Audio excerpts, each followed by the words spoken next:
अपने अगले जो 3 स्पीकर्स हैं उनकी ओर चलते हैं।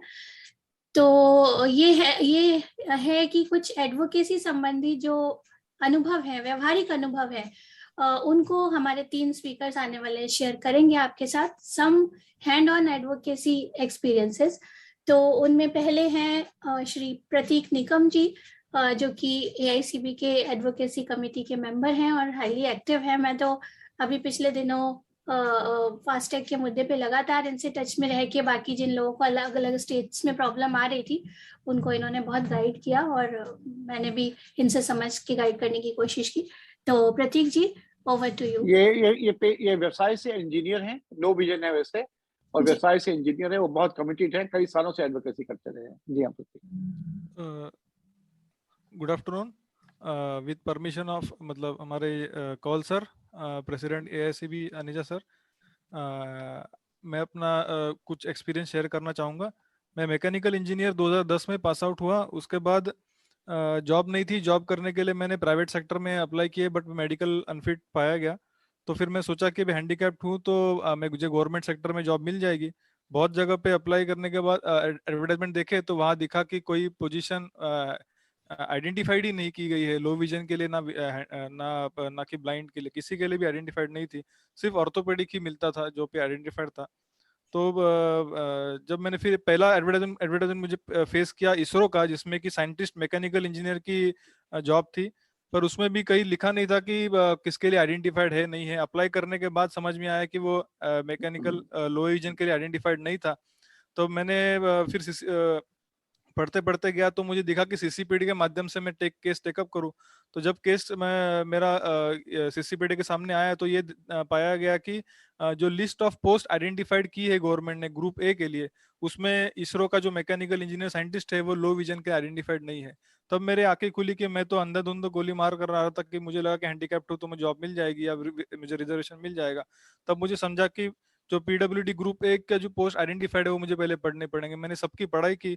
उसके बाद मैंने समझा कि जहाँ कहाँ मैं पर मुझे आइडेंटिफिकेशन मिल सकता है। तो मैंने जो इंडियन इंजीनियरिंग सर्विसेज एग्जाम्स होती है और इंडियन एडमिनिस्ट्रेटिव सर्विसेज एग्जाम्स होती है उसके इश्तिहार पढ़ना चालू किए। तो उसमें दिखा कि मुझे इंडियन इंजीनियरिंग सर्विसेज में एक भी पोस्ट लो विजन या ब्लाइंड के लिए आइडेंटिफाइड नहीं की गई थी। पर जब मैंने उसको कोरिलेट किया, मतलब मैंने समानता चेक करने की कोशिश की, जो PWD ग्रुप A की जो गवर्नमेंट की एडवर्टाइजमेंट जो सर्कुलर है, तो उसमें मैच किया कि तो मुझे पाया कि सब के सब पोस्ट जो है इंडियन इंजीनियरिंग सर्विस। अब इंडियन इंजीनियरिंग सर्विसेज में क्या क्या आता है? बॉर्डर रोड सर्विस आता है, कस्टम्स एक्साइज की भी आते हैं, मैकेनिकल इंजीनियरिंग सर्विसेज आता है, central engineering service for roads आता है, वाटर रिसोर्स सर्विस आता है, डिफेंस सर्विस आती है, नेवी, अपना इंडियन ऑर्डिनेंस सर्विस आती है। ऐसे बहुत सारी करीब करीब 40 पोस्ट आती अलग अलग से, बट एक में भी लो विजन आइडेंटिफाइड नहीं थी। फिर मेरा वो फंस गया कि मैं क्या करूं। फिर मैंने CCPD में लगभग एक ही समय में 2014 में 40 पिटीशन फाइल की और सबके मैंने कोरिलेशन करके दे दिए कि ये कैसे आइडेंटिफाइड हो सकता है। बट CCPD ने ये थोड़ा उसको अलग गलत नजरिए से लिया। उनको लगा कि ये बंदा क्या दर्शाना चाह रहा है कि एक साथ 40-40 पिटीशन क्यों फाइल कर रहा है।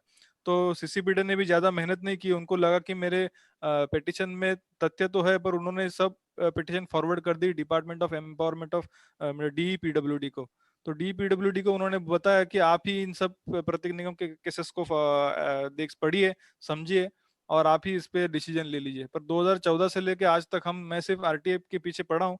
अब तक उन्होंने कोई जवाब नहीं दे रहे हैं। और जो गवर्नमेंट का जो सर्कुलर निकला था 2013 में कि आइडेंटिफाइड पोस्ट होनी चाहिए, उसके बाद 3 साल के बाद उनको फिर से सर्कुलर रिवाइज निकालना होता है कि आप किस किस क्षेत्र में आइडेंटिफाई करते हो, वो भी अब तक निकाला नहीं है। तो करीब करीब 300 से ज्यादा RTI इसमें हुए मेरी तरफ से। बट अभी भी गवर्नमेंट वो जो है रिवाइज लिस्ट नहीं निकाल रही है, पर फिर भी हम डटे हुए हैं कि वो रिवाइज लिस्ट के पीछे पड़े। उसके बाद हमें एक सफलता मिली 2014 के एंड में ही, जिसमें था एम्प्लॉय प्रोविडेंट फंड ऑर्गेनाइजेशन में असिस्टेंट कमिश्नर की वैकेंसी थी, जिसमें लो विजन को आइडेंटिफाइड और ब्लाइंड को भी आइडेंटिफाइड नहीं था। बट हमने इसको टेकअप किया CCPD में। एडवोकेट किया। हाँ, AICB में हमारे अनिजा सर ने को मैंने फॉरवर्ड किया था, तो उन्होंने फिर टेकअप किया एंड वो जब हियरिंग में वो ये पाया गया कि इसका जो लोअर पोस्ट जो है जैसे इन्फॉर्मेशन ऑफिसर वो आइडेंटिफाइड है विजन के लिए, तो हायर पोस्ट तो नेचुरली आइडेंटिफाइड होना चाहिए।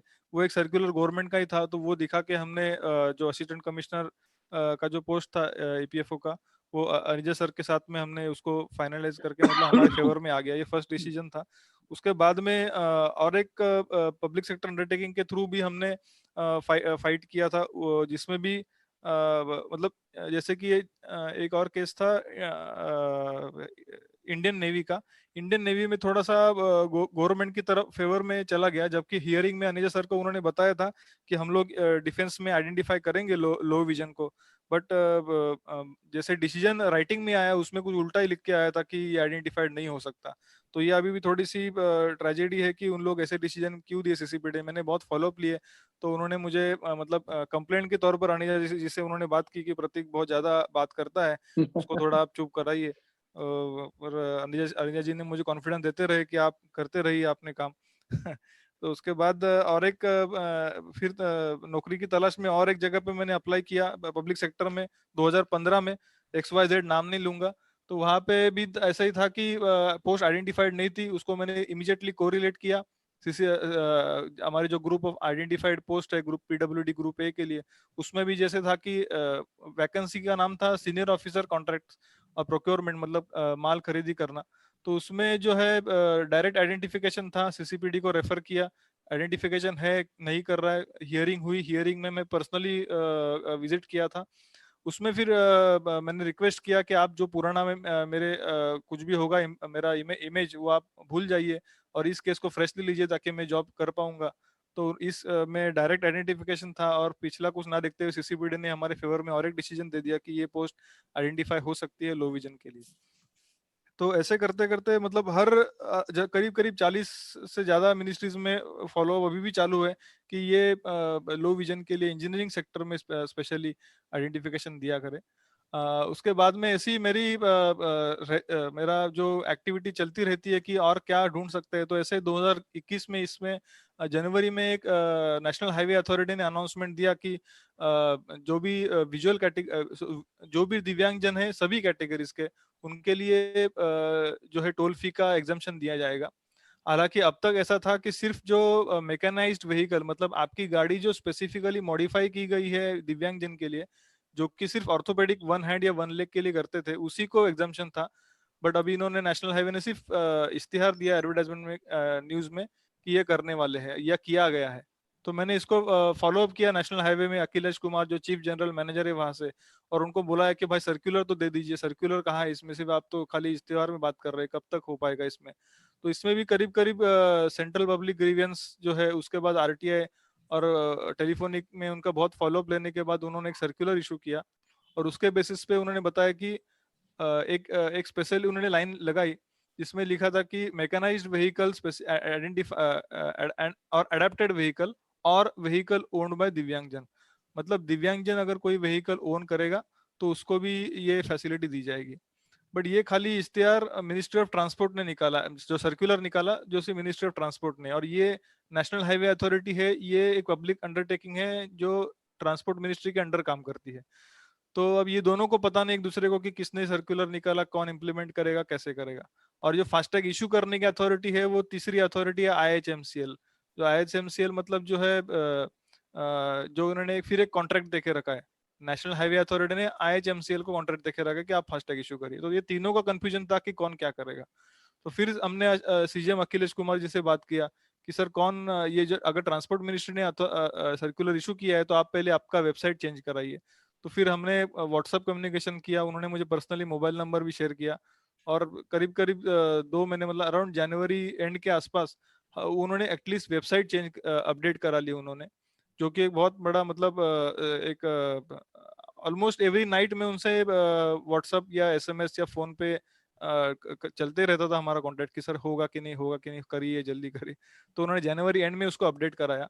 अब अपडेट तो इन्होंने दिल्ली में बैठ के करा दिया। अब हमारे जो इतने सारे स्टेट्स है उन सबको पता कैसे चले कि अपडेट हुआ है। इसके बाद जो हमारा आरसी बुक है वो आरसी बुक को जो दिव्यांगजन का अपडेट करना होता है। जनरली हम कोई गाड़ी खरीदते हैं तो गाड़ी खरीदने के बाद आरटीओ हमारे गाड़ी में जनरल ऐसे करके अपडेट कर देता है, गाड़ी का जो ओनरशिप है जनरल करके कर देता है। तो हमको उसको अपने आरटीओ में जाके जनरल से कन्वर्ट करके अपना सर्टिफिकेट दिखा के दिव्यांगजन करा के लेना है। अगर आपने जीएसटी पे किया है तो दिव्यांगजन जी विद जीएसटी, जीएसटी अगर एग्जाम्पशन मिला है तो दिव्यांगजन विदाउट जीएसटी, ऐसे 2 क्लॉज है। आप अपडेट कर देंगे तो उसके बाद ये अपडेटेड आरसी जो है आपको नेशनल हाईवे की एग्जेम्प्टेड फास्टैग पोर्टल के वेबसाइट में जाके स्कैन करके उसको अपलोड करनी है। फिर वो आपको देख के जो नेशनल हाईवे अथॉरिटी है वो उसको अप्रूव करती है।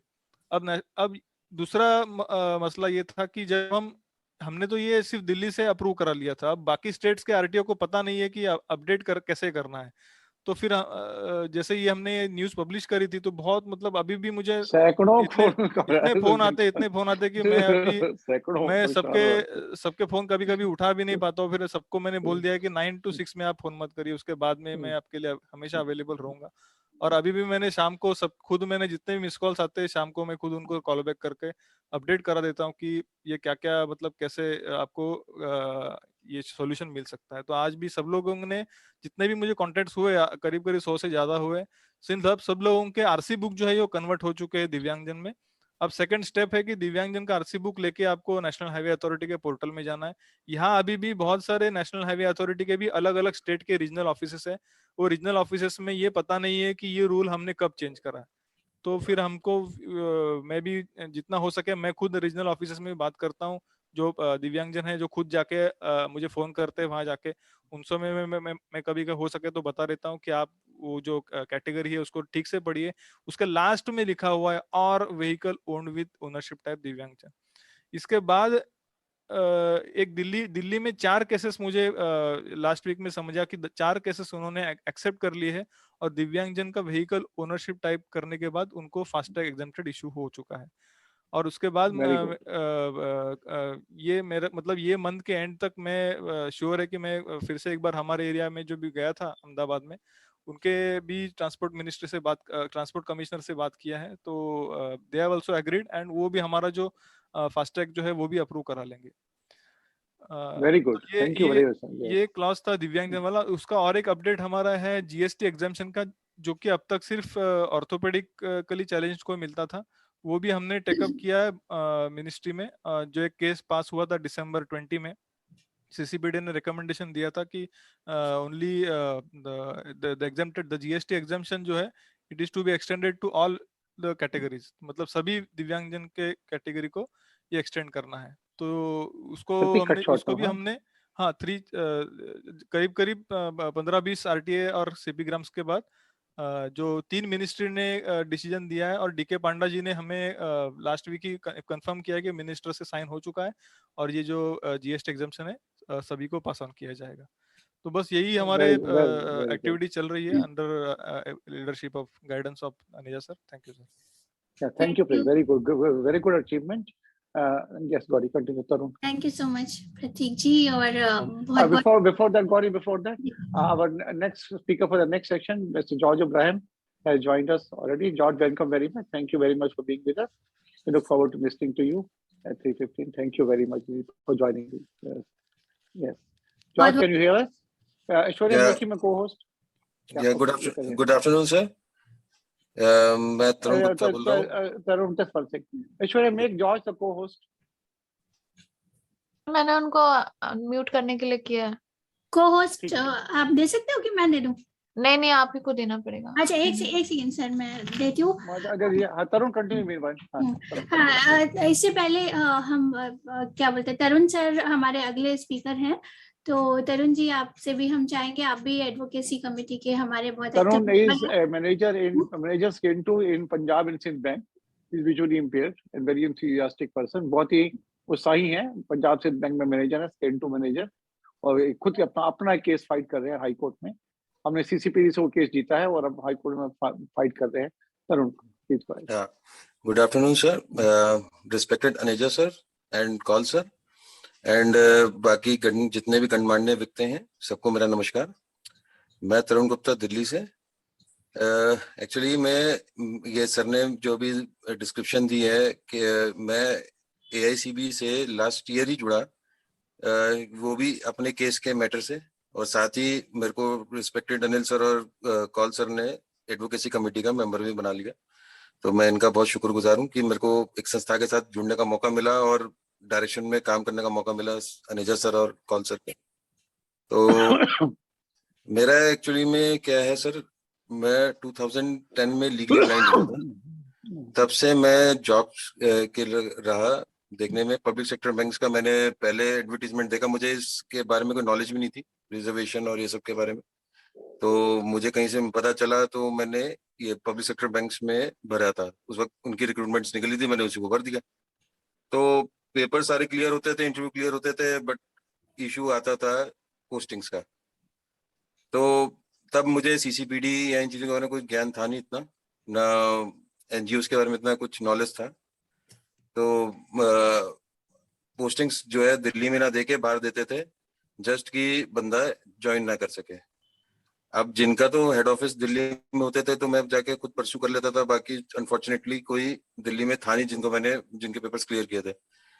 तो ये लास्ट में पंजाब एंड सिंध बैंक का पेपर क्लियर हुआ, इन्होंने मुझे लुधियाना दिया। तो उस वक्त मैं इनके हेड ऑफिस गया था, राजेंद्र प्लेस। तो वहां में मैंने परस्यू किया केस को अपने। तो फर्स्ट ऑफ ऑल तो वो बड़े रिलेक्टेंट थे मुझे ज्वाइन कराने में, कि आपको लुधियाना जाना पड़ेगा, वहां पे ये मेडिकल सर्विसेज हैं, जो मतलब पहले तो उनको पता नहीं था कि केस क्या है मेरा। दे डोंट नो कि मैं विजुअली इम्पेयर्ड हूँ। मैंने उनको अवेयर कराया कि मैंने जब पेपर के लिए भरा, रिटन टेस्ट दिया, इंटरव्यू दिया, सब जगह मैंने अपना ब्लाइंड सर्टिफिकेट दिया। आप कैसे कह सकते हैं कि हमें पता ही नहीं कि आप ब्लाइंड है कि नहीं है। उस वक्त जो वहां पे AGM थे HRD में, तो उनका ये कहना था। फिर बाद में फाइल निकाल के शुरू हो गए, PWD एक्ट जो 95 का था, कि उसमें जो प्रोविजंस थे वो सारे उनको याद थे कि फैसिलिटीज, वहाँ मेडिकल फैसिलिटीज हैं, एक्सेसिबल है, ये है वो, लुधियाना आप ज्वाइन कर लो, हम देख लेंगे बाद में। मैंने कहा सर मैं ज्वाइन कर ही नहीं सकता, आप बेशक रिक्रूट ना करो, बट मैं ज्वाइन नहीं कर सकता वहाँ पे। बट थक हार के उन्होंने 15-20 दिन बाद मुझे दिल्ली में दे दिया। चलो वो भी 35 किलोमीटर दूर था मेरे घर से, फिर भी मैंने शुरू कर दिया जाना। तो यह तो चलता रहा मेरा। तो प्रमोशन भी 2016 में दे दी इन्होंने, वो पीट के। तो अब जब ये 2020 में सेकंड प्रमोशन ड्यू थी मेरी, तब इन्होंने फिर वो डिस्क्रिमिनेशन किया, क्लियर डिस्क्रिमिनेशन था वो। तो मैंने केस परस्यू किया, क्या कहते हैं, पहले अपने बैंक के थ्रू। तो उन्होंने तो कोई क्लियर कट कुछ बताया नहीं। फिर अनेजा जी के साथ और कॉल सर के साथ बातचीत में इन्होंने CCPD में हमने केस फाइल किया। तो वहाँ अनेजा जी की डायरेक्शन में हमारा CCPD में केस जीत गए हम, और क्लियर कट डायरेक्शंस आ गई CCPD की कि भाई बैक डेट से प्रमोशन इनको देना चाहिए। तो बैंक को तब भी सेटिस्फाइड नहीं था। उन्होंने CCPD के जो ये जजमेंट थी उसको चैलेंज किया हाई कोर्ट में। तो अभी वो केस अंडर प्रोसेस है, तो जो भी होगा वो सामने आएगा। बट जो भी आएगा ये हमारे पूरे कम्युनिटी के लिए एक बहुत बड़ा एडवांटेजियस रहेगा, क्योंकि एक रिजर्वेशन इन प्रमोशन का ऑलरेडी केस चल रहा है जिसमें गवर्नमेंट डिफीटेड है। और ये एक ऐसा मैटर है जो हम हर दिन फेस करते हैं अपनी लाइफ में, डिस्क्रिमिनेशन का, चाहे वो प्रमोशन का हो, सर्विस का हो, या कोई भी फैसिलिटीज का हो, तो वो तो है ही है। और जैसे अभी अनेजा सर बता रहे थे कि जो एडवोकेसी है वो इंडिविजुअली चालू होती है और संस्था बाद में आती है, तो बात बिल्कुल सही है। हमें अपनी लाइफ में अगर हम डेली बेसिस पे अपने किसी भी मैटर को लेके अगर हम एडवोकेसी कर सकते हैं तो definitely we can make a change. और ये चीज मैंने अपने ये सर्विस लाइफ में काफी देखा है। जैसे हम जब ज्वाइन किए 2011 में एज एन ऑफिसर इस बैंक को, तो तब इनको पता नहीं था, मतलब हमारे बैंक में दे वर नॉट अवेयर कि कोई ऐसे सॉफ्टवेयर आते हैं, क्या ये कंप्यूटर पे काम कर सकता है या ऐसा कुछ है। तो वो मैंने उनको डेमोन्स्ट्रेट किया कि भाई देखिए मैं ऐसे कंप्यूटर में अपना जॉस सॉफ्टवेयर लेके जाता था, क्रैक वर्जन, उनको दिखाया कि भाई ऐसे मैं काम करता हूँ। तो थोड़ा सा उनको कॉन्फिडेंस बढ़ा 1-2 जने का, तो थोड़ा सा काम मिला मुझे शुरुआत में, चाहे वो मेरा एक फ्रिविलियस वर्क थे बट मुझे मिले चलो। फिर उसके बाद कहीं और ट्रांसफर हुआ, वहां पे जो इंचार्जेस थे दे वर नॉट कॉन्फिडेंट, ना कंप्यूटर दिया ना वो दिया, चलो टाइम निकाला वो भी हमने। तो इसके बाद हमने परस्यू किया केस को कि भाई सॉफ्टवेयर हमें मिलने चाहिए बैंक में, और फिर 2014 में मिनिस्ट्री की गाइडलाइंस आई कि वो फैसिलिटीज टू दिव्यांगजन के, तो वो सर्कुलर मैंने बैंक को प्रोवाइड किया। मिनिस्ट्री से भी क्या होगा, हमने भी प्रोवाइड किया। तो उसके बाद बैंक ने हमें 2-4 साल बाद जाके सर वो दिए, क्या नाम है, जॉब सॉफ्टवेयर प्रोवाइड किया। वर्क अभी भी डिफाइंड नहीं है बैंक में, हमारे को कोई भी ऐसा, जो जिसकी मर्जी होती है वो काम कराता है। और क्या कहते हैं, ज्यादातर टेलीफोनिकली वर्क है हमारे, वो चल रहे हैं। अच्छा चलो, वो भी एक हमारी ट्रेनिंग्स, क्योंकि मैं जब भी अपार भरी थी हमारी परफॉर्मेंस असेसमेंट रिपोर्ट, उसमें हमेशा मेंशन करता था कि हमारे को कस्टमाइज ट्रेनिंग प्रोवाइड की जाए और बैरियर फ्री एनवायरनमेंट, चाहे वो टेक्निकल हो या फिजिकल हो, वो प्रोवाइड किया जाए। फिजिकल एनवायरनमेंट तो अभी वर्कआउट नहीं हुआ है, टेक्निकल बैरियर्स थोड़ा बहुत कोशिश कर रहे हैं वो अवॉइड करने की। और हमारी ट्रेनिंग भी ऑर्गेनाइज की बैंक ने, मतलब फर्स्ट ऑफ वे हमारे आउट ऑफ द वे जाके बैंक ने कुछ किया हमारे लिए ऐसा। तो उस ट्रेनिंग में भी हमारे जीएम और ईडी आए थे और एचआरडी के भी एक दो बंदे थे। तरुण कट शॉर्ट है यस सर। तो उसमें भी हमने ये पॉइंट्स रखे, तो उन्होंने बैंक ने इस पे सर्कुलेट किया। तो ये एडवोकेसी का ही पार्ट है कि जो सर ने जैसे कहा कि हमें जरूरी है ये सब करना, तो हमने किया। तो this is how the way going. Yes sir. बहुत बहुत शुक्रिया तरुण जी अपने एक्सपीरियंसेस हमसे साझा करने के लिए। और इससे पहले कि हम अपने अगले स्पीकर की ओर जाए, जॉर्ज सर को मैंने को होस्ट दे दिया है। सर जॉर्ज सर, आपका बहुत स्वागत है। एक बार हम सुन लें सर की आवाज, तो उसके बाद हम आगे बढ़े। Can you listen to us? Sir आप अपने आप को अनम्यूट करें।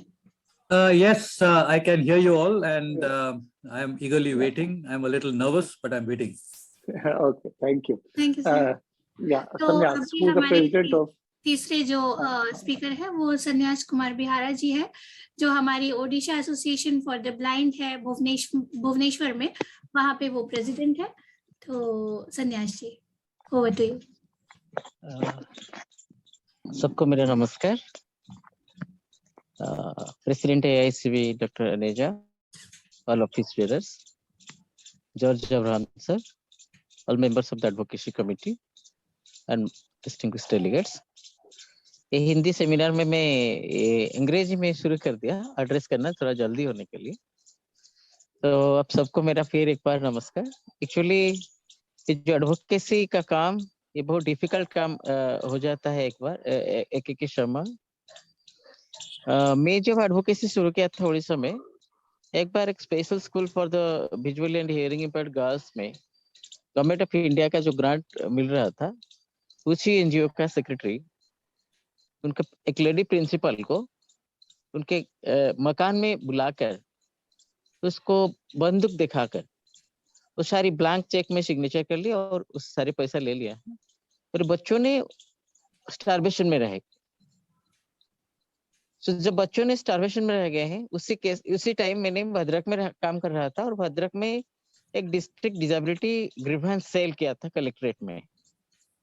I was the honorary district coordinator, but that was a very unique, because लोग कलेक्टर डिस्ट्रिक्ट मजिस्ट्रेट के पास आते हैं, नहीं मिल पाते हैं, इसका ग्रीवेंस नहीं पहुंच सकता है। तो हम क्या किए ना, इसका अलग से ग्रीवेंस सेल बनाया है डिसेबल्ड पीपल्स का, एक ही प्लेस में, जहाँ कोई भी पर्सनल डिसेबिलिटी कोई भी दिन आ सकता है, वो ग्रीवेंस डाल के जा सकता है। वो ग्रीवेंस सारी हम स्क्रूटिन करके किसी ग्रीवेंस कहाँ पर जाएगा, इसको हम लोग डिस्ट्रिक्ट मजिस्ट्रेट में पुट अप कर रहे थे और डिस्ट्रिक्ट मजिस्ट्रेट इसी को सैंक्शन करते थे, किसका रेक्टर्स असिस्टेंट चाहिए, किसका चीफ मिनिस्टर का रिलीफ फंड असिस्टेंट चाहिए, दूसरे ऐसे ग्रीवेंस सेल चला रहे थे। उसी ग्रीवेंस इसी ग्रीवेंस सेल में आया, मैंने क्या किया, इस ग्रीवेंस को कलेक्टर को फॉरवर्ड किया। कलेक्टर साहब ने बताया, सन्यास मेरा हैंड्स टाइड, मेरा हाथ बांध दिया गया, क्योंकि लोगों ने जिस लोगों इसे बंदूक दिखाकर प्रिंसिपल से ब्लैंक सिग्नेचर लिया चेक में, वो एक स्टे ऑर्डर भी हाई कोर्ट से ले लिया है कि उनके स्कूल के बारे में, फंड्स के बारे में डिस्ट्रिक्ट मजिस्ट्रेट या दूसरे कोई ऑफिसर्स हस्तक्षेप नहीं कर पाएंगे। उनका एक बिल्डिंग को उन्होंने रेंट में दिया था स्कूल को, वो रेंट से बच्चों को निकल दिया। बच्चों ने एक पेड़ के किनारे चलाए हैं। तो मुझे बहुत गुस्सा लगा। तो क्या करूं, उसी टाइम मेरे पास पैसा भी नहीं था, कोई रोजगार भी ऐसे नहीं था। मैंने क्या किया, इन बच्चों को लेके मेरे एक एडवोकेट साथी जो डॉक्टरेट किए हैं जेएनयू में, डॉक्टर विकास दास से बात करके मैंने बताया कि आप मेरे लिए पिटीशन बनाइए हाई कोर्ट के लिए, क्योंकि मुझे पता नहीं कि कैसे पिटीशन लिखना है अच्छी ढंग से। तो आप पिटीशन बनाइए, पिटीशन को लेके मैंने हाई कोर्ट जाऊँ। उन्होंने पिटीशन बनाया है। मैं उसी स्कूल का 5 विजुअली चैलेंज बच्चों को लेकर स्टेट चीफ जस्टिस के चैम्बर में चला गया और चैम्बर में जाके उनको बताया sir this children are starving despite of the government grant. तो ये केस अलाउड हो गया। जस्टिस पी के बाल सुब्रमण्यम ने अलाउड किए हैं और नोटिस किए हैं कलेक्टर साहब को कि इन बच्चों को ऐसे देखिए कि जैसे ये बच्चों ने उपवास में नहीं रहे और उनका मिनिमम नीड्स फुलफिल हो जाए। उसके बाद क्या, जिस दिन में ऑर्डर लेके आया उसी दिन जो बच्चों के जो बिल्डिंग में रहते उस बिल्डिंग का इलेक्ट्रिसिटी कट कर दिया गया। कलेक्टर साहब ने जस्ट इस ऑर्डर को कैरी आउट करने के लिए 3 क्विंटल चावल भेज दिए हैं बच्चों के लिए। तो मैंने वेट किया, फिर टीचर्स को बताया तुम लोग चैरिटी में जाओ, कलेक्शन करो, फिर पाठ भी पढ़ाना है बच्चों को। तो ऐसे करके मैं फिर मेमो मूव किया, मेंशन किया, वो केस आया। इसी बार जब केस आया एक अजीब सा सिचुएशन मेरे जीवन में आया जो मुझे आइन पढ़ने की बाध्य किया। उसी टाइम मेरे अगेंस्ट में 20 सीनियर लॉयर्स, 20 सीनियर लॉयर्स, जिसमें गवर्नमेंट का, स्टेट गवर्नमेंट का स्टैंडिंग काउंसिल, सेंट्रल गवर्नमेंट का एडिशनल स्टैंडिंग काउंसिल को छोड़ के बहुत सारे सीनियर लॉयर्स हैं जिन्होंने मेरे अगेंस्ट में खड़े हुए हैं। और मैंने अकेला था और मेरा एडवोकेट का कोई लाइसेंस नहीं था, इसके लिए कोई एडवोकेट का ड्रेस कोड भी नहीं था। मैं इस बच्चों के लिए फाइट कर रहा था और एक ही एडवोकेट ने इससे एक मुद्दा लेकर आया, इंटरवेंशन पिटीशन लेकर आया कि ये सन्यासी ऐसे हैं, ये एक ब्लाइंड टीचर को उठा लिए हैं, उसको मारपीट किए हैं और जो पानी पीने को मांगा उसको पेशाब करके पीने को दिए हैं, तो उनके अच्छी से कड़ी सजा दिया जाए। वो पिटीशन भी अलाउड हो गया क्योंकि वो ऑनेस्ट लॉयर थे। उड़ीसा हाईकोर्ट के ये जो लॉयर थे, ये लॉयर एक ऑनेस्ट लॉयर थे। उनके लड़कियों ने सारी विष्णु सहस्त्रनाम, सारी जो आध्यात्मिक किताब, ये सारी पढ़ाई कर रहे थे स्टूडियो में, टीवी में, बड़े पॉपुलर सिंगर्स थे और उनके पिताजी थे। तो इसको ऑर्डर हो गया डीआईजी नॉर्थ उड़ीसा को इसको इंक्वायरी करके पनिशमेंट देने के लिए, कन्विक्शन ऑर्डर के लिए। उसी के साथ और एक एडवोकेट ने एक चोरी का केस लाया कि बहुत सारे इंस्ट्रूमेंट हमारी बिल्डिंग में थे, इसको चोरी करके ले गए। लेकिन उसी टाइम में एक यूपी कैडर का आईपीएस ऑफिसर थे, अभी हमारा एडिशनल डीजी क्राइम है, महेंद्र प्रताप करके, उनको हम लोग डिसेबिलिटी डे में उसी स्कूल को बुलाए हैं और स्कूल में जो जो हुआ था, विजुअल इंपेयर्ड और हियरिंग इंपेयर्ड बच्चों के साथ जो जो कुछ हुआ है उसी को ड्रामाटाइज करके उनको दिखाए हैं। तो उन्होंने जाके तहसीलदार को रिपोर्ट दिए हैं और इस बिल्डिंग को हमारे जिम्मे में दे दिए हैं। तो उसी दिन से एक्चुअली बहुत आगे गया इस केस, पीआईएल केस वो हुआ। इन लोगों ने, मैंने बच्चों को एक बार कोर्ट में लेके आ रहा था, वो गुंडा लगाए हैं मर्डर करने के लिए, फिर भी वो पता मुझे चला क्योंकि मेरे साथ कोई साइटेड टीचर थे। उसी टाइम हम लोग एक दूसरे स्टेशन से निकल के फिर जाके फोन पे कॉल किए हैं रेलवे पुलिस से। इसी से मेरा एडवोकेसी शुरू हुआ था। सिर्फ 2001 में एक केस था, पीएएल केस। जब मैं Orissa association for the blind में आया कि एडवोकेसी का काम और मैंने ज्यादा सिला देखा कि बहुत सारे विजुअली चैलेंज भाई बहनों हैं जिनका टैलेंट है लेकिन उनके लिए कोई सर्विसेज नहीं है। तो हम लोग इसके लिए एक शिक्षा सहायक का पोस्ट उसी टाइम निकल रहा था, पारा टीचर्स। वो पारा टीचर्स 6 साल काम करने से आप टीचर बन सकेंगे। फिर भी ये पारा टीचर्स लोएस्ट लेवल का पोस्ट होता था। उसी पोस्ट के लिए हम लोग हाईकोर्ट में केस किए हैं और मैंने इस केस ऑर्डर निकलने के बाद मैं सारी डिस्ट्रिक्ट मजिस्ट्रेट गया, कमिटी लेकर, एक टीम ऑफ पीपल को लेके सारी 30 डिस्ट्रिक्ट गया और सभी डिस्ट्रिक्ट में इस ऑर्डर को एक वन आफ्टर अनदर इम्प्लीमेंट किए हैं। करीब अभी उड़ीसा में 2000 से ज्यादा विजुअली चैलेंज्ड वो पारा टीचर होके अभी टीचर होके उनके सर्विसेज कंफर्म हो गया। उसके बाद हम लोग हाई स्कूल टीचर के लिए गए हैं, कंट्रैक्ट टीचर का केस फाइल किए हैं। कंट्रैक्ट टीचर में यहाँ AICB का एक स्टूडेंट थे, हर्षरथ बीएड करके फिर रहे थे। जब मेरे कंट्रैक्ट टीचर का ऑर्डर हाथ में लेकर आया, मुझे मेरी एक साथी मंजुलता जी ने क्वेश्चन किया, सर कंट्रैक्ट टीचर होगा अभी कौन? तो फिर मैं देखो आगे स्कोप रहेगा तो बच्चों ने आएंगे। अभी मैंने देखा 100 से ज्यादा विजुअली इम्पेयर्ड लोग उड़ीसा में कंट्रैक्ट टीचर बन गए हैं। तो फिर आ गया या उड़ीसा सिविल सर्विस में। सिविल सर्विस में मैं 2006 में केस फाइल किया। उसी केस एक्चुअली 5 साल तक लिस्ट नहीं हुआ। 2011 में फिर मैं सिविल सर्विस के लिए पिटिशन ड्राफ्ट किया और इसी केस को अपने आप हाई कोर्ट में प्लीड किया। 2014 में केस की नतीजा निकली और मेरा फेवर में गया। 2015 में जब फिर एडवर्टाइजमेंट आया, उसी एडवर्टाइजमेंट में आया कि पहले था कोई भी person with disability civil service में नहीं आ पाएंगे, जिनका डिसेबिलिटी। उसी टाइम में सारे डिसेबल लोग पाएंगे, लेकिन जिनका 100% ब्लाइंडनेस है उन्होंने नहीं अप्लाई कर पाएंगे।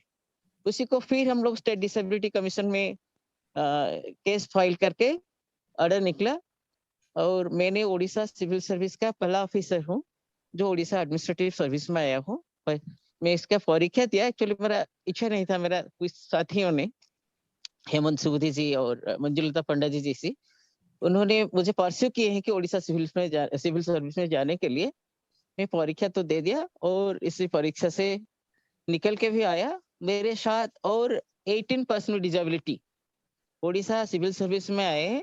अगर और उनसे उड़ीसा एडमिनिस्ट्रेटिव सर्विस में नहीं आ पाए हैं, लेकिन उड़ीसा सिविल सर्विस का जो दूसरा ब्रांच, अलग अलग ब्रांच है, जैसे उड़ीसा रेवेन्यू सर्विस में गए हैं।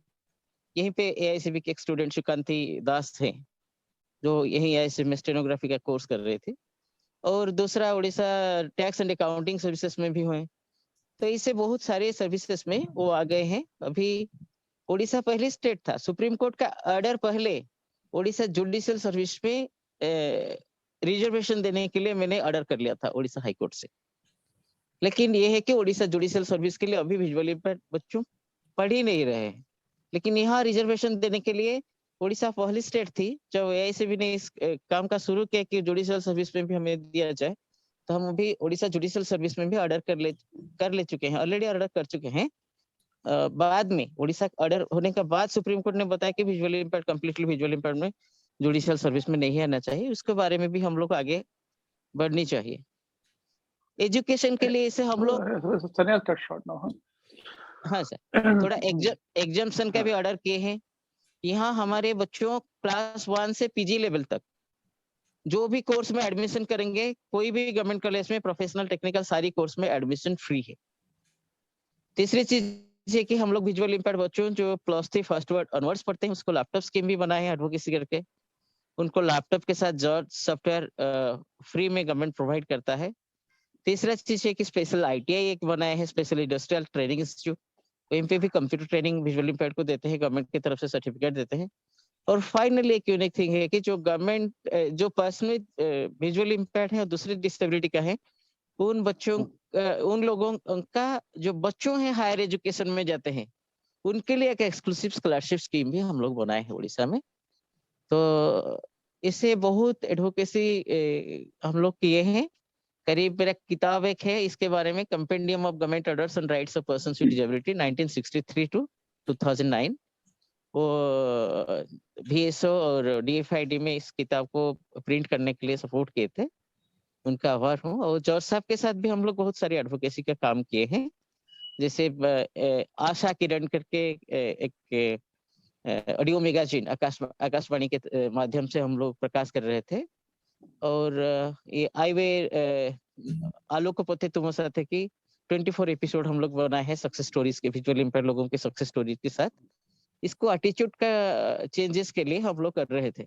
बहुत सारी इंफॉर्मेशन भी उसी से हम लोग पब्लिक को दे चुके हैं। सारी उड़ीसा का सारी से सारी रेडियो स्टेशन से इस प्रोग्राम निकला। एक हाईवे का हेल्पलाइन भी चला रहे थे OLS के साथ। ऐसे कुछ एडवोकेसी काम हम लोग डिसेबिलिटी और विजुअल इम्पेयर्ड लोगों का राइट्स के लिए किए हैं। धन्यवाद।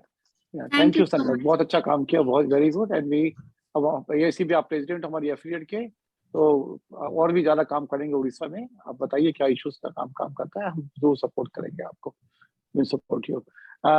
Now Gauri ji. Question answer. जी, अब इस वाले सेशन के विजय तो कुमार सवाल रेज्ड हैंड। बहुत ज्यादा होंगे, तो हाँ जी, म्यूट कर दीजिए इनको। Vijay Kumar had raised hand, पर उनका क्वेश्चन था। विजय कुमार जी अनम्यूट कीजिए अपने आप को, आपको अनम्यूट कर दिया गया हमारी ओर से। बोले ना, आप हाँ, मेरी आवाज सुन रहे हैं? जी हाँ, जी हाँ, सुन रहे हैं। जब पहली बार आप संबोधन कर रहे थे, मेरे दिमाग में कुछ प्रश्न आया, लेकिन उस प्रश्न का जवाब हमें प्रतीक के वक्तव्य से मुझसे मिल गया। और अभी आपके जो ये बैरा साहब थे उड़ीसा से, उन्होंने मुझे और क्लियर किया और मुझे जानकारी मिल गई जो मैं पूछना चाहता था, समस्या का समाधान हो गया। लेकिन एक बात मुझे ये कहनी है कि एडवोकेसी से जो परिणाम निकलता है, भले ही व्यक्ति के लिए संघर्ष किया जाए, लेकिन उसका फल समाज को मिलता है डेफिनेटली। तो मेरा ये कहना है कि अभी तो ये बात है, देखिए मैं भी बहुत पीड़ित हूँ। जहाँ मेरी संस्था है, उस संस्था जिसकी जमीन जिससे मुझे मिली थी, उसका लीज मैं आज तक दे रहा हूँ। और यहाँ 1 गज की जमीन की कीमत लगभग 5 लाख रुपए है। पूरी जमीन लगभग करीब 50,000 गज से ऊपर है। वो जमीन पड़ी हुई थी ऐसे ही, किसी ट्रस्ट की जमीन है, ट्रस्ट वाले इसके रक्षक हैं, लेकिन अचानक ये जमीन ले ली गई, जिससे मेरी रास्ता ब्लॉक हो गया और हम बहुत दिक्कत में आजकल आ गए हैं। कई संस्थाओं को हटा दिया गया, दर्जनों खंबे थे, रातों रात बिजली के खंबे हटा दिए गए।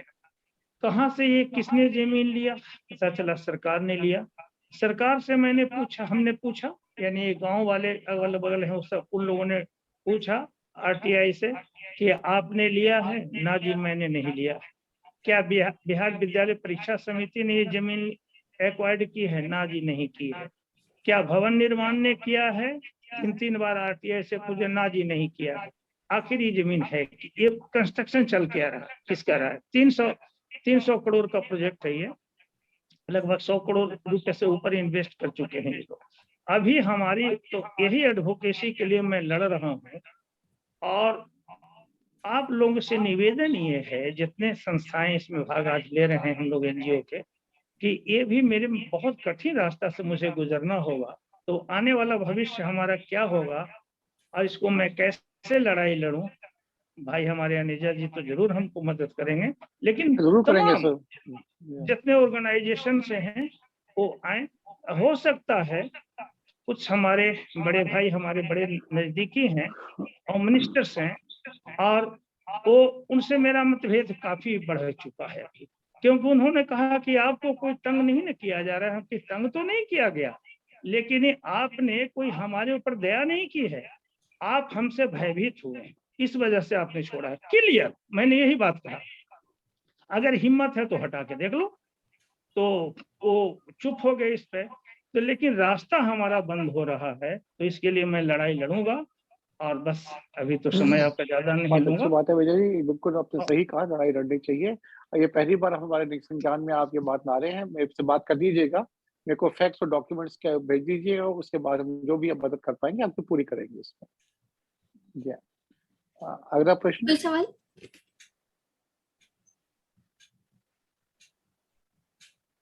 Any other question? और कोई प्रश्न? बाकी ऑर्गेनाइजेशन से कहीं से? मैं तो एक्सपेक्ट करी थी कि इस सत्र में बहुत ज्यादा सवाल होंगे। अरे खाना खा लिया ना कोई नींद। तो मेरे ख्याल में चाय पी के अब देखो 2 ऑप्शन हमारे पास है। पहले बात में हाँ जया जी का, जी हाँ, उनको अनम्यूट कीजिए, इनका क्वेश्चन है। जी सर। जी जी सर, मैं बताइए। सर एडवोकेसी के बारे में मैं भी ज्यादा नहीं जानती थी, लेकिन पिछले 1 साल से गौरी मैडम से ज्यादा टच में होने के कारण मुझे भी एडवोकेसी के बारे में बहुत कुछ जानने को मिला। फिर श्वेताब भैया हमारे यहाँ हैं और सिंह सर हैं जो एडवोकेसी का काम करते हैं, देखते हैं, तो बहुत कुछ सीखने को धीरे धीरे मिल रहा है। और आज तो मुझे बहुत सारी जानकारी मिली, तो थैंक यू सो मच। और ऐसी कोई प्रॉब्लम आएगी तो मैं जरूर आप लोगों से कांटेक्ट करूंगी। Thank you very much. बहुत active member. Thank you sir. और कोई प्रश्न, किसी का रिमार्क, कोई कमेंट रिमार्क? तो मैं ये कहता हूँ हमारे पास दो ऑप्शन। हाँ, पानु जी का, पानु जी, फिर पानु को अनम्यूट किया जाए। पानु जी, आप अनम्यूटेड है हमारी ओर से, आप बोलिए, अनम्यूट कीजिए। पानु जी, अनम्यूट कीजिए अपने आप को। हाँ जी सर। हाँ बोलिए। आवाज कम बोलिए। हाँ जी, आ गया आवाज आपकी जी। हाँ, मैं जानना चाह रहा था कि जिन जैसे गाड़ी की बात चल रही थी, ये जो सर हैं हमारे इंजीनियर साहब, हाँ, इन्होंने फास्ट टैग की काफी कोशिशें की, सब कुछ ठीक है, लेकिन जैसे जीएसटी हम दे चुके हैं, जैसे मैंने मार्च में गाड़ी ली थी, जीएसटी हम दे चुके हैं, क्या उसके विषय में भी कुछ वापस हो नहीं, वापस नहीं हो पाएगा कुछ। अरे आगे का मिल जाए पानु जी, वही बहुत है, सरकार कहाँ वापस देगी कुछ।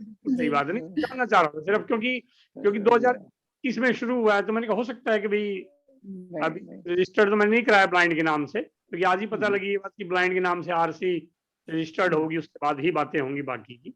जी हाँ, तो इससे वापस नहीं हो पाएगा कुछ, रेट्रोस्पेक्टिव इफेक्ट से कुछ नहीं हो पाएगा जी। जी। चलिए, और कोई क्वेश्चन, और कोई कमेंट? बहुत बढ़िया, अच्छा लग रहा है, पहली बार मतलब इतना ज्यादा क्लियर है जूम ऐप कि सारी चीजें क्लियर हो रही है। हाँ जी, ये बात सही है कि नेटवर्क बहुत अच्छा है, टचवुड। और भी कोई हैंड रेज हुआ है मेरे ख्याल से? अच्छा, विजय जी पूछना चाह रहे थे, शायद उनका हैंड रेज था उनका। विजय जी, बयान पे। हाँ, विजय कुछ कहना चाह रहे हैं? हाँ बताइए। हाँ, कहना है नहीं, और कोई विशेष नहीं, मैंने तो बात जो थी वो मैंने कह दिया। नहीं, आप मेरे से कांटेक्ट में रहिएगा और मेरे को अपने डॉक्यूमेंट भेजिए और मेरे से बात कीजिए, हम पूरी मदद करेंगे आपकी। इस पे ये समस्या है, हम पूरी मदद। बहुत गंभीर समस्या सर, नहीं, जरूर, पूरी हमारी मदद है, हमारा साथ है, पूरी मदद आपके साथ है इसमें। और आश्चर्य की बात यह है सर कि ये लोगों ने व्यक्तिगत रूप से इसको बांटा है, ये पूरी जमीन को। मैं समझ गया, क्या मैं कुछ भाप पा रहा हूँ कि क्या हुआ होगा, कुछ समझ पा रहा हूँ मैं, तो आप मेरे से कांटेक्ट कीजिएगा, मैं बताऊंगा क्या हुआ होगा इसका। कुछ कागज भी देखने पड़ेंगे, तो कुछ न्यूज कहना ठीक नहीं होगा मेरे लिए, तो आपसे बातचीत करके जो भी हमारी मदद होगी हम जरूर आपको मदद देंगे, डेफिनेटली। कीजिए। जी हाँ, और एक छोटी सी बात सर मैं कहना चाहूंगी। हाँ। उसके बाद अगर कोई होता है तो फिर, नहीं तो हम वाइंड अप करेंगे सेशन को। वो मैं ये कह रही थी कि जैसे ये बात हुई कि एडवोकेसी व्यक्ति विशेष के लिए नहीं, समाज के लिए होती है, पूरे समुदाय के लिए होती है। अभी रिसेंटली जो एक यूपी में हमारा, जो हम हाई कोर्ट का केस जीते हैं, जो ये अपना पीजीटी और टीजीटी टीचर्स का, तो उसमें ये हुआ कि रिजल्ट तो आ गया बहुत जल्दी, और उसके बाद में हुआ कि हम लोगों को जो और कुछ पोस्ट मिलनी चाहिए थी वो तो मिली नहीं, उसके लिए कैसे पता चलेगा। तो क्या होता है कि देखिए, 2 ऑर्गेनाइजेशन इन्वॉल्व थी, उसके बाद अगर इंडिविजुअल का सपोर्ट या जो भी कैंडिडेट्स थे, अगर उनका सपोर्ट हमें नहीं मिलेगा किसी भी केस में, मैं एक इस केस की बात नहीं कर रही, तो शायद वो पूरा जो संघर्ष था वो पूरा नहीं हो पाएगा, हम वहां तक नहीं पहुंच पाएंगे जो हम अचीव करना चाह रहे थे।